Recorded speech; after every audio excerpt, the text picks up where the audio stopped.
हर हर महादेव, जय महाकाल। कैसे हैं आप सभी।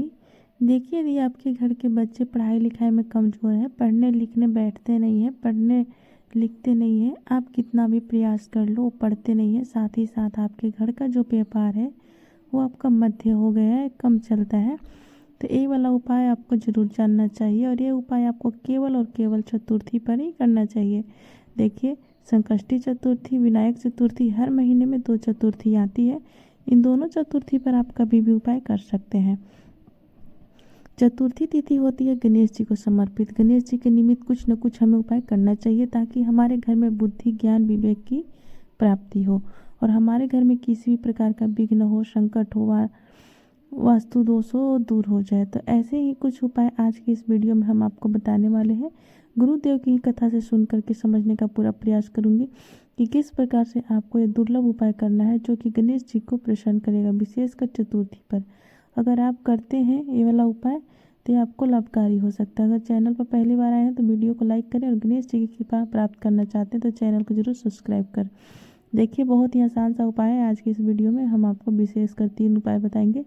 देखिए, 3 उपाय बिल्कुल अलग है, बिल्कुल आप समझ जाएंगे। देखो, सबसे पहला उपाय जो सदाबहार उपाय है, जो पूज्य गुरुदेव अपनी कथा में बहुत ही सुंदर तरीके से उपायों को बताते हैं। पहला उपाय जो आपके जीवन से हर संकट को हरेगा, संकटों को हरेगा। आपके बच्चे के ऊपर किसी भी प्रकार का कष्ट है, संकट है, अगर वो टेंशन में लेता है, किसी समस्या में है तो समस्या दूर होगी। बहुत ही आसान सा उपाय, किसी भी चतुर्थी पर यह उपाय आप कर सकते हैं। ठीक है, आपको क्या करना है, भगवान शिव के मंदिर में जाना है। भगवान शिव के मंदिर में जाने से पहले आपको मात्र 9 समी के पत्ते लेने हैं, साथ में तांबे के पत्र के अंदर जल लेना है और एक गोल बाती का दीपक आपको तैयार करना है। आटे का भी दीपक आप तैयार कर सकते हैं या तो आप माटी का भी दीपक ले सकते हैं। अब बिल्कुल ध्यान से समझना। देखिए, अब आपको क्या करना है, किसी भी भगवान शिव के मंदिर में आपको जाना है जहाँ पर शिवलिंग हो। देखिए, सबसे पहले आप क्या करेंगे, जो 1 लोटा जल लाए हैं ना, उस जल को थोड़ा सा आपको समी के पत्ते के ऊपर डाल देना है, यानी कि समी के पत्तों को ऊपर गीला कर देना है। आगे आपको बात समझ में। देखिए, अब इस उपाय को बिल्कुल ध्यान से समझना। जो तांबे के पात्र में जल है वो आपको सबसे पहले भगवान शिव के ऊपर श्री शिवाय नमस्तुभ्यम का जाप करते हुए अर्पित कर देना है। बहुत सारी जगह ऐसे होता है कि शाम के समय जल अर्पित नहीं करने देते, तब जल अर्पित मत करना। लेकिन ये उपाय आपको करना है। क्यों करेंगे, 5 समी के पत्ते आपको सीधे हाथ में रखना है, 5 और ओम गण गणपतः नमः या श्री गणेशाय नमः का आपको जाप करना है और मन ही मन में गणेश जी से प्रार्थना करना है, विघ्नहर्ता से प्रार्थना करना है कि इस चतुर्थी पर मेरे घर में हो रहे जितने भी संकट हैं, जितने बच्चे हैं, जितना भी क्लेश है, बच्चे ज्ञान के अभाव है, तो उन सबको मेरे बच्चे में बुद्धिमान बने और मेरे बच्चे बुद्धिमान बने, पढ़ाई लिखाई में उनका मन लगे और मेरे घर में जो व्यापार है, मेरे घर का जो व्यापार है वो उत्तम चले। ऐसे आपको कामना करते हुए ये 5 समी के पत्र आपको शिवलिंग के सीधे तरफ गणेश जी के वाला स्थान पर आपको 5 समी के पत्ते हैं जो अर्पित कर देना है। आगे आपको बात समझ में। अब आपके पास है 4 समी के पत्ते। ठीक है, 4 समी के पत्ते में से 3 समी के पत्ते लेना है। अब 3 समी के पत्ते श्री शिवाय नमस्तुभ्यम का जाप करते हुए मन ही मन भगवान शिव का स्मरण करते हुए बुद्धि, ज्ञान, विवेक की प्राप्ति हो, ऐसी कामना करते हुए 3 समी के पत्र आपको शिवलिंग के ऊपर अर्पित करना है।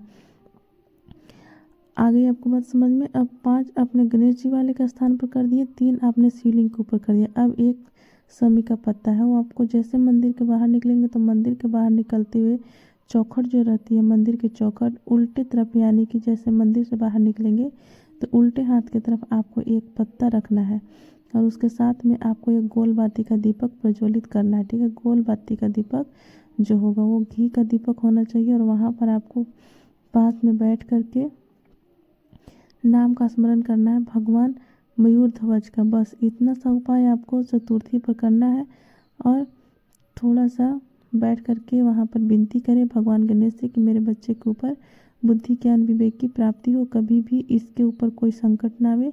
देखिए, ये जो उपाय है ना, केवल और केवल चतुर्थी पर ही आप कर सकते हैं। ये हो गया पहला उपाय।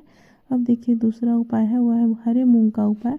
बहुत ही खास है, विशेषकर गणेश जी को प्रसन्न करने के लिए हरे मूंग के हम उपाय करते हैं। आपको लेना है मात्र और मात्र 7 हरे मूंग के दाने। विशेष ध्यान रखना, हरे मूंग के दाने आप जो लेंगे वो खंडित नहीं होनी चाहिए। साथ में लेंगे तांबे के पात्र के अंदर जल। आप किसी भी चतुर्थी पर कर सकते हैं, विशेषकर बुद्धि और ज्ञान की प्राप्ति के लिए। यदि आप चाहते हैं कि आपके बच्चे हमेशा ज्ञानवान रहे, पढ़ने में उनका मन लगे, तो आपको यह उपाय चतुर्थी तिथि पर करना है।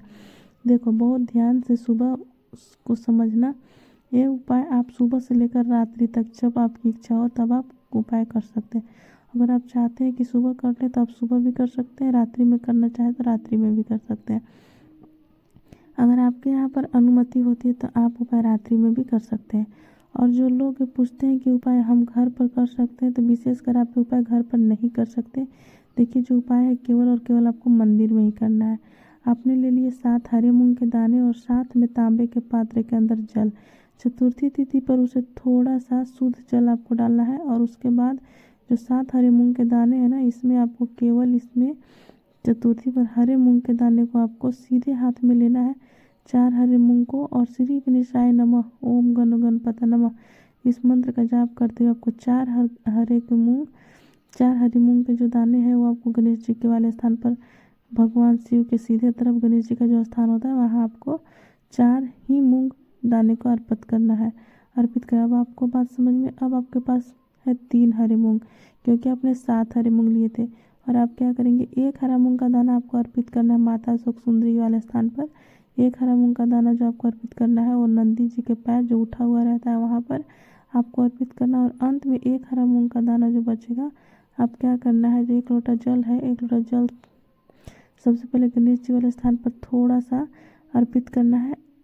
फिर आप कार्तिक जी वाले स्थान पर अर्पित करना है। फिर माता सुख सुंदरी वाले स्थान पर थोड़ा सा अर्पित करना है। फिर माता पार्वती के हस्त कमल कर थोड़ा सा जल अर्पित करना है। फिर अंत में जब भगवान शिव के ऊपर आप जल अर्पित करेंगे ना, तो एक जो हरा मूंग का जोड़ा थोड़ा है ना, वो जल के पात्र के अंदर डाल देना। और उसके बाद भगवान शिव का अभिषेक करना। श्री शिवाय नमस्तुभ्यम ओम नमः शिवाय आप ये अभिषेक करना। और अभिषेक करते हुए आपको यही प्रार्थना करनी है कि मेरे जीवन में, मेरे घर में जो भी समस्या है, सारी समस्या दूर हो जाए। ऐसे आपको कामना करना है। बुद्धि ज्ञान विवेक की प्राप्ति हमारे घर में हो, ऐसी आपको कामना करते हुए यह उपाय भी केवल और केवल चतुर्थी पर आपको करना। ठीक है। अब तीसरा उपाय है बहुत ही खास, और तीसरा उपाय केवल और केवल 5 गेहूं के दाने से करना है।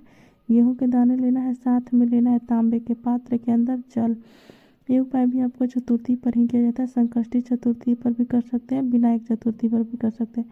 संकष्टी चतुर्थी और विनायक चतुर्थी विशेषण मंगलवार के दिन, गुरुवार के दिन और रविवार के दिन पड़ जाती है, तो यह गेहूं का उपाय सर्वाधिक उत्तम होता है, बहुत ही लाभकारी हो जाता है। तो यह उपाय कैसे करेंगे, ये भी बुद्धि ज्ञान विवेक के लिए करना है। आपको 5 गेहूं के दाने पर ध्यान रखना।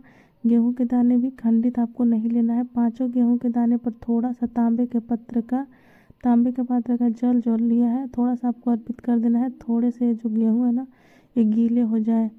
आपको बात समझ में आ रही होगी। अब आपको क्या करना है कि भगवान शिव के मंदिर में जाना है। यह भी उपाय सुबह से लेकर रात्रि तक जब आपकी इच्छा हो आप कर सकते हैं। तो क्या करना है आपको कि 4 गेहूं के दाने आपको रखना है भगवान शिव के शिवलिंग के सीधे तरफ।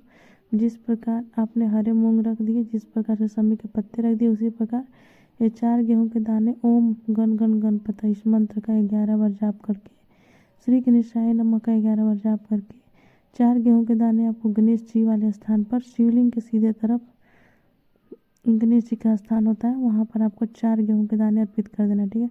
अब आपके पास 1 गेहूं का दाना और ठीक है, और साथ में तांबे के पात्र के अंदर जल। 1 गेहूं का दाना आपको तांबे के पात्र के अंदर जो जल है उसके अंदर डालना है। और उसके बाद भगवान शिव का अभिषेक करना है। श्री शिवाय नमस्तुभ्यम श्री शिवाय नमः जब आप अभिषेक करेंगे, अभिषेक करने के बाद आपको महादेव से भगवान गणेश तक आपको प्रार्थना करनी है कि घर में बुद्धि ज्ञान विवेक ऐश्वर्य की प्राप्ति हो। घर में यदि आपका बच्चा जो है पढ़ाई लिखाई में उसका मन नहीं लगता, तो भी आप उपाय कर सकते हैं। यदि आपके घर में आपके पति का जो व्यापार वो ढंग से नहीं चल रहा है, तो आपका खुद का व्यापार ढंग से नहीं चल रहा, कोई ना कोई समस्या आपकी बार बार उत्पन्न हो जाती है, बार बार समस्या आ जाती है, तो आपको उसको स्मरण करते हुए कि ये समस्या मेरी दूर हो जाए, ऐसी कामना करते हुए आप किसी भी चतुर्थी पर यह 3 उपाय कर सकते हैं। देखिए, वीडियो में हमने आपको बताया था कि 9 और 7 वाले और 5 वाले का ही उपाय, यानी कि 9 समी के पत्ते, का आप उपाय कर सकते हैं। साथ ही साथ हरे मूंग के 7 दाने का भी उपाय कर सकते हैं। साथ ही साथ 5 गेहूं के दाने का भी उपाय कर सकते हैं। तो ये तीनों उपाय हमने आपको एक वीडियो में बता दिए ताकि आपको कोई भी कन्फ्यूजन ना हो और आप बिल्कुल सरल तरीके से उपाय शुद्ध रूप से आप कर पाए। बहुत ही आसान तरीके से बताने का प्रयास किया है। अगर आपको कुछ भी चीज़ समझ में ना आए तो कमेंट में पूछ लेना, गलती नहीं करना। श्री शिवाय, नमस्तुभ्यम, हर हर महादेव।